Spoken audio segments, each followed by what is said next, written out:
ಜೋರಾಗಿದೆ. ಮಂಗಳೂರು ನಗರದಲ್ಲೂ ಕೂಡ ಭಾರಿ ಮಳೆಯಾಗಿರುವಂತದ್ದು. ರಾಜ್ಯದ ಕೆಲವೊಂದಿಷ್ಟು ಭಾಗದಲ್ಲಿ ಸೈಕ್ಲೋನ್ ಎಫೆಕ್ಟ್ ಎಷ್ಟು ಮಟ್ಟಿಗೆ ತಟ್ಟಿದೆ ಅಂತಂದ್ರೆ ರೆಡ್ ಅಲರ್ಟ್ ಘೋಷಣೆ ಮಾಡುವಷ್ಟರ ಮಟ್ಟಿಗೆ ಸದ್ಯಕ್ಕೆ ಮಳೆ ಸುರಿತಾ ಇದೆ.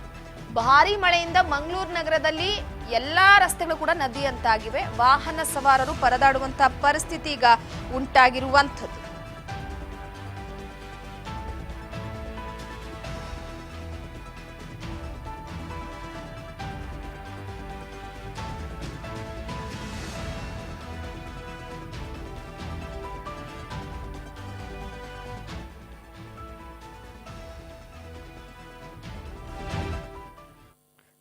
ಪ್ರಮುಖವಾಗಿ ಒಂದು ಕಡೆ ಸದ್ಯದ ಮಟ್ಟಿಗೆ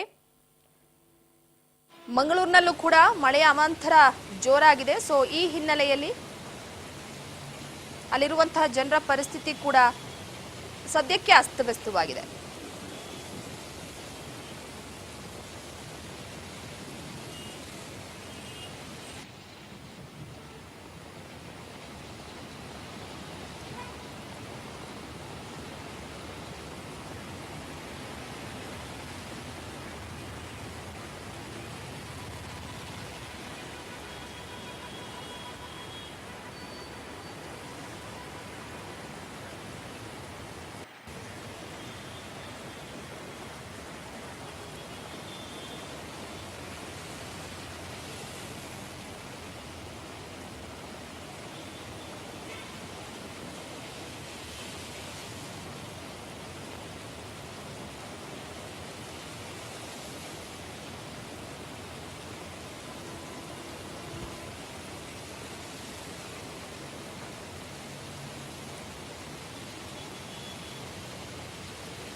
ಪ್ರಮುಖವಾಗಿ ಮೀನುಗಾರರಿಗೆ ಸಂಪೂರ್ಣ ನಿರ್ಬಂಧವಾದಂತಹ ಹಿನ್ನೆಲೆಯಲ್ಲಿ ಮೀನುಗಾರಿಕಾ ಬಂದರಿನಲ್ಲಿ ಲಂಗರು ಹಾಕಿದ್ದಾರೆ.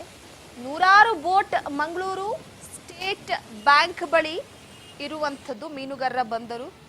ಸೊ ಸದ್ಯದ ಮಟ್ಟಿಗೆ ಚಂಡಮಾರುತದ ಎಫೆಕ್ಟ್ ಇರುವಂತಹ ಹಿನ್ನೆಲೆಯಲ್ಲಿ ಯಾರು ಕೂಡ ಸಮುದ್ರಕ್ಕೆ ಇಳಿಬಾರದು ಅನ್ನುವಂಥದ್ದೇ ಇರುವಂಥದ್ದು. ಸಮುದ್ರ ತೀರಕ್ಕೂ ಕೂಡ ಯಾರು ಹೋಗೋಂಗಿಲ್ಲ. ಈ ಸಂದರ್ಭದಲ್ಲಿ ಅತಿ ಹೆಚ್ಚಾಗಿ ಗಾಳಿ ಬೀಸ್ತಾ ಇರುತ್ತೆ. ಇಂತಹ ಸಂದರ್ಭದಲ್ಲಿ ಯಾವಾಗ ಈ ಸೈಕ್ಲೋನ್ ಎಫೆಕ್ಟ್ ಜೋರಾಗುತ್ತೆ ಅಂತ ಹೇಳೋದಕ್ಕೆ ಸಾಧ್ಯ ಇಲ್ಲ. ಸೊ ಹಾಗಾಗಿ ಮಂಗಳೂರು ನಗರದಲ್ಲೂ ಕೂಡ ಭಾರಿ ಹೆಚ್ಚಾಗಿ ಮಳೆ ಸುರಿತಾ ಇರುವಂಥದ್ದು. ಸೊ ಈ ಹಿನ್ನೆಲೆಯಲ್ಲಿ ಬೆಂಗಳೂರಲ್ಲಿ ಹೆಂಗೆ ರಸ್ತೆಗಳೆಲ್ಲ ಕೂಡ ನದಿಯಂತಾಗಿಯೂ